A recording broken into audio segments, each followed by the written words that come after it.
There's this girl that lives in my uni halls. We're not roommates, but we are flatmates. We are both 19 years old. Let's name her Kaya. I met her in September when we started university and moved into halls. We're not best friends, but we are friendly. We don't really spend much time together. Over time, my friends noticed that Kaya tried to copy me in everything. It started slowly, accessories and some clothes. Nothing major. I didn't even notice until people started pointing it out to me. I have a rather distinct style and she started copying it. I don't know the style and she's free to wear what she likes, but it's the exact same copies of my outfits, which is very odd. But then, it started going further. I dyed my hair, she dyed her hair. I bought something for my room, she bought the same thing. I started chatting with a guy. She became obsessed with that guy to a point that whenever I had a male friend or guy I was interested in over, she would go out of her way to try and get their attention, coming down to the kitchen in nothing but a towel. She never used to do it, etc. And she would do anything to attract attention. Now, don't get me wrong, I couldn't care less if the guy was looking, and even if it was my boyfriend looking. I'd have a beef with him, not her, but the blatant attention-seeking behavior was just odd. I joined societies and sports, and after she found out, she joined the same ones I did. Basically, everything I do, she copies eventually. It's just really creepy, but I haven't said anything. I wouldn't even know what to say.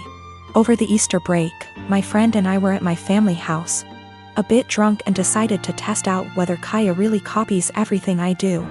I made a post on social media about shaving my head. My friend does hairdressing and she helped me out faking shaved head, and I posted a photo with shaved head. I deleted the photo few days later and forgot about this whole thing. After Easter break was over, we had uni exams and I was focusing on that. Imagine my shock when I came back and Kaya had shaved head. And she was pissed when she saw me. She started shouting how I lied to her and why would I do that. She went on and on and on, really angry. Admittedly, I ignored her and hid in my room.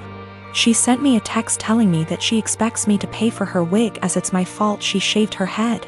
I replied that absolutely not, that it was not my fault, and she decided on her own to do that. She kept attacking me over it every time I saw her. It's been a few days since I came back from Easter break. My exams start tomorrow, and yesterday I received an email from my university asking me for a meeting over the issue. She reported me to uni over something she's done. I am genuinely confused. Was I really in the wrong? I used to work on a small team for a division of a multinational company. We used to primarily be staffed by what were called old-timers. Basically people who were close to being of a pensionable age who didn't want the hustle. That culture shifted and a lot of young blood has been brought in. I formerly worked there and was given a lateral move out. A colleague, Tina, still works there. Recently an opening for director came up and Tina came to me for help. She's been doing overtime and working hard to get noticed for this position. She's well qualified for it and has extensive experience at the company, so she was given a chance to interview for it. Tina is a single mother who has overcome poverty in childhood, racists/bigots in the industry, and worked hard to support her kids. She's had health issues but always fought hard. Tina is tenacious and hardworking, but there are issues. She struggles in some areas, and while she definitely make a great director as she's contentious, kind and courteous, the role is evolving and may be a bit of a stretch. Nonetheless, I helped her with her application and presentation. Beyond being colleagues, she and I are friends. We spend a lot of time outside of work together. We're the only women of color in our respective areas, and share a lot of our deep feelings and thoughts. She worked hard and put together a good presentation. I was really proud of her. She presented this morning at 9:30 and got through it and was out by 10 o'clock. Most of the other applicants were internal and interviewed yesterday, but one person was recommended by a senior VP in a different department. The guy who was recommended is a 30-year-old hotshot. I think he may actually be in his late 20s. He will soon graduate from an Ivy League MBA and is the definition of corporate style. They gave him a last-minute presentation slot immediately following Tina. I attended all of the presentations. I am not on the hiring committee, but was there to support Tina and see how the presentations went. When the hotshot gave his presentation, it wasn't even close. The 20 of us sat in the room and were dumbfounded. Not only was his presentation visually appealing, but he noticed details none of us ever did, and he developed a pitch that was so innovative that our AVP asked to use a tagline he created. His technical analysis was so spot on that it was spooky. He understood issues facing our business unit without having to be told and had ready solutions to solve the problems. Questions they asked him were more about how he'll do things when he takes over the role.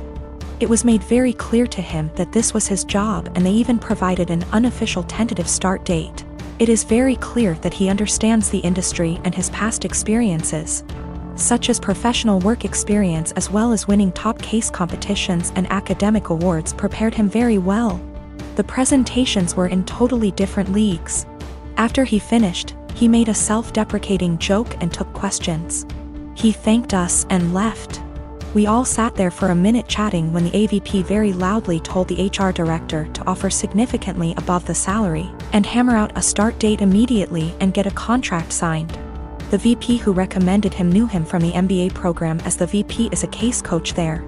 He said he'd be his reference, and they are skipping all the formalities and going right to the offer. Tina has no idea. She was so happy with her performance, and she's sure she nailed it. She did well, about as well as the other candidates, but this guy is out and out in a different league.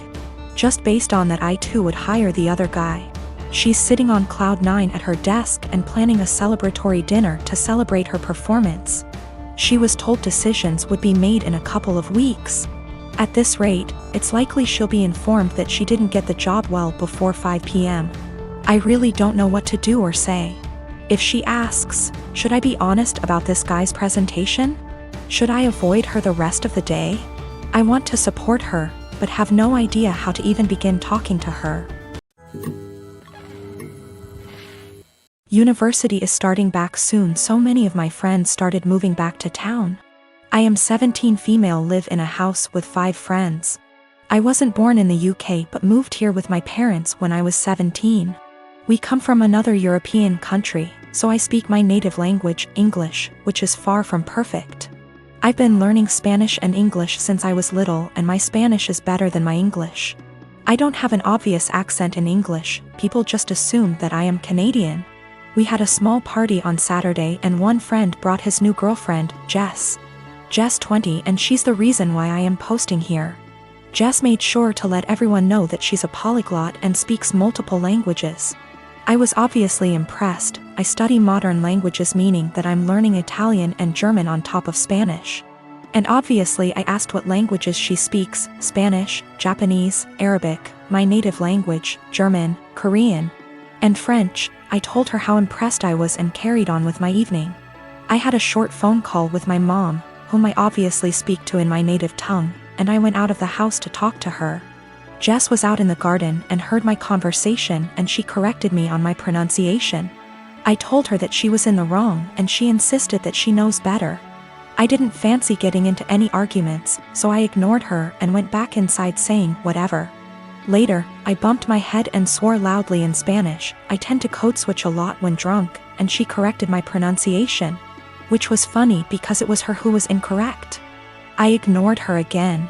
A while later I wanted my friend, who is from Spain, to hand me something, but I forgot how it's called in English. So I said, "Hand me Spanish word, please," knowing my friend would understand. Jess decided to correct me again, using completely incorrect word. My friend and I looked at each other, and me being drunk, I lost any self-control I had. I spoke to Jess in Spanish asking her what the hell she thinks she's doing. And she looked at me telling me that my Spanish was so wrong that she didn't understand a word. It wasn't, but okay. So I told her the same thing in my native tongue, to which she replied with the same thing. I laughed at her and told her it's my native language and she really shouldn't lie about being a polyglot and correcting people when she doesn't actually speak those languages. She was fuming. She tried to grab her boyfriend's hand and leave with him, but he was too drunk to care and just said, "Told you to stop lying." I don't know how she got my number, but she called me this morning screaming what an asshole I am to humiliate her like that, and if she knew I spoke the language, she wouldn't have corrected me. I do feel bad now. I realize how humiliating this must have been for her, but on the other hand, she shouldn't have been lying. My children are 17 and 14 respectively. And I'm hoping the fact that they're teenagers is the reason for their incredibly shitty behavior. My husband, before he met me, had a wife and a newborn baby that passed away in Canada due to hazardous road conditions that resulted in a 4-car smash-up. No one was at fault, it was a horrific disaster. And my husband was devastated as a result and fell into alcoholism to cope. I had my own trauma from the past, and similarly turned to alcoholism to cope. It was at an AA meeting where we met, 20 years ago almost to the day now. And we slowly started to heal together here in the US. I have always been incredibly respectful of my husband's last wife and child. I like to joke that I'm keeping her seat warm until my husband enters heaven. I've had too much loss and hurt in my life to feel jealousy like this. And I am so damaged that I just feel lucky that I got to actually feel love in this world, and that my husband could open his beautiful heart to me. We had 2 children, 2 sons. We'd never told them about my husband's wife or baby, because it's a part of my husband's life that he keeps under lock and key. He has never healed from his grief, and therapy etc. has helped him only to a degree. My mother-in-law told the kids this Sunday gone, as she decided it was time for them to know. She didn't consult us before telling them, and certainly didn't do it in our presence. Since then my sons have been making the most disgusting dead baby jokes. They've been prodding their dad asking why we'd never told them. And instead of approaching the topic with respect, they're acting like we've kept a secret affair family from them or something. My 14Y//0 went on to say to me in private, thank goodness, not in front of his father, that he was glad my husband's previous family was dead. I broke and yelled at him, and told him it was the most disgusting thing I'd ever heard him say. I asked where his anger was coming from, and he burst forth that we were shitty parents for keeping secrets. He told me that it made so much sense why we were abnormal, why we don't drink, why we are so boring and quiet, why my husband is panicky around roads, etc. The 2 are pretty heartbroken, and I feel like we have just destroyed a part of our children's lives as a result of us staying quiet. I am hurting, my husband is grieving all over again, and I don't know how to proceed. I have and will always reiterate to our kids that they are loved, but this behavior seems so overreactive for the news.